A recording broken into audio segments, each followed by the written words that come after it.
but chances are if you applied for a CCW since 2012, your information was on there.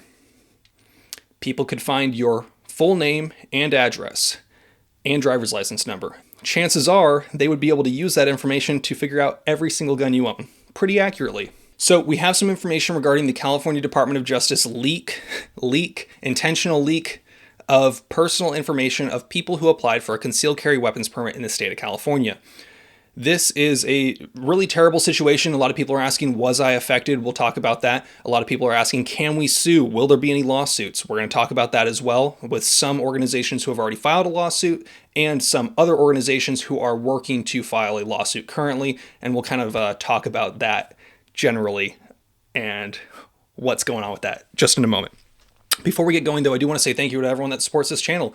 You guys know, links in the description. You can use that to support the channel. Likes and comments are always helpful. Sharing this with a friend, specifically if you live in the state of California or if you know someone that lives in the state of California, share this video so they can stay up to date as far as what might be going on with their personal information. So let's talk about what happened. The California Attorney General and the Department of Justice, they put out a little website that said, hey, here's some easy way to look at graphs and demographics of types of people that get CCWs, gun ownership demographics, the usage of the red flag restraining order system, things that would show just general stats and information. And that seems helpful because then you would have an easy way to go and look, hey, here's some crime stats, here's some CCW stats. Now I can make an informed opinion on the matter. Unfortunately, it seems as if, and now this is my opinion, the California Department of Justice was either intentionally making it available or completely negligent and managed to create a system where anyone could go onto the website, anyone at all, and people did do exactly this. You can go on there, click a little download button. It would show then a new tab with sheets of information saying, hey, here's, it initially only said race, age, gender, occupation, and when they were approved or the status of the approval or denial of the CCW. However, and then there is a big but here. There was a little checkbox. You click that box, what shows up? Name, driver's license number, address, all of your other personal identifying information. So they could figure out exactly where you live if you ever applied for a CCW between 2012 to late 2021. It seems as if there was some sort of cutoff towards the end of 2021 where people, if they for the first time applied or renewed with a new address, not all of the information was the most current, but chances are if you applied for a CCW since 2012, your information was on there. People could find your full name and address and driver's license number. And that's specifically important because when people could find your name and address and all of your other identifying information, they could then go into the other spreadsheets and look at all of the grossed guns and then narrow down who purchased that gun by age, gender, race, general location.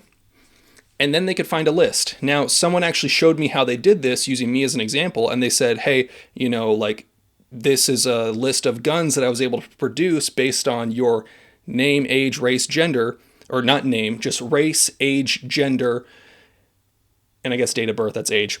And they were actually able to show me a list of guns that were purchased in my area. And yes, 90% of those guns were mine. Now, keep in mind, I am a white male. I make up a majority of my demographic makes up a majority of the gun purchases.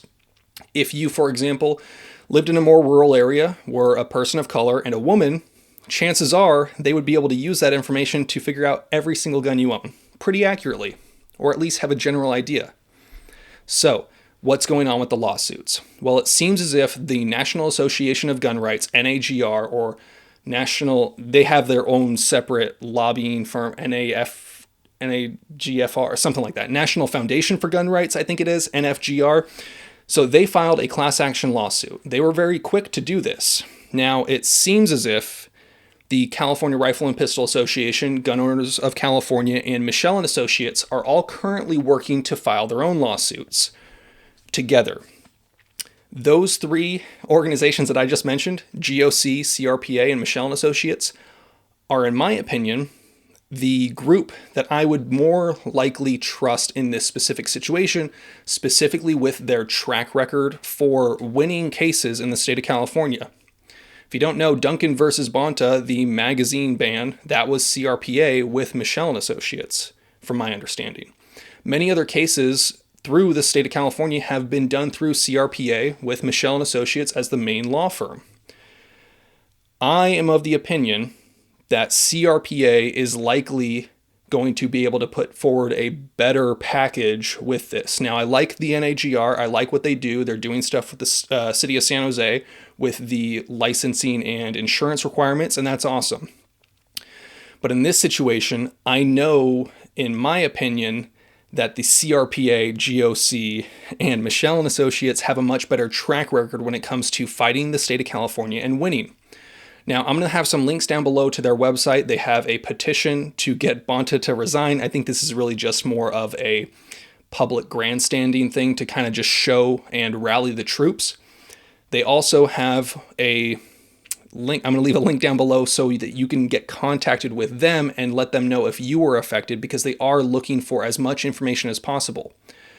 They, I think, are the people to back in this situation. This is not a dig against NAGR. This is just saying, hey, I can look at the people that have fought and won before, and those are who I'm going to say is probably most likely your ticket to success. Not saying that NAGR is going to do a bad job, but I think there's a reason that the CRPA, GOC, and Michelle and Associates are moving a little bit slower on this. If you were affected by this, I highly recommend that you reach out to the CRPA and Michelle and Associates. I'll have that information down below so that you can determine whether or not it would be good for you to contact them. So this is kind of a crazy situation. The California Attorney General, they made a response to it several days after the fact saying, hey, don't worry, guys. Your bank information and your social security information, it wasn't leaked. Don't worry. Your financial information is safe. And their response is that they're going to give us a little discount on some credit monitoring services. I don't think people are really concerned with identity theft. I think they're more concerned with the fact that their name and address and potentially list of firearms that they own is out floating on the internet. The DOJ said, it was available for less than 24 hours. Okay. Who cares? I got sent the full list by several people. They got it sent to them by someone else. These lists are circulating.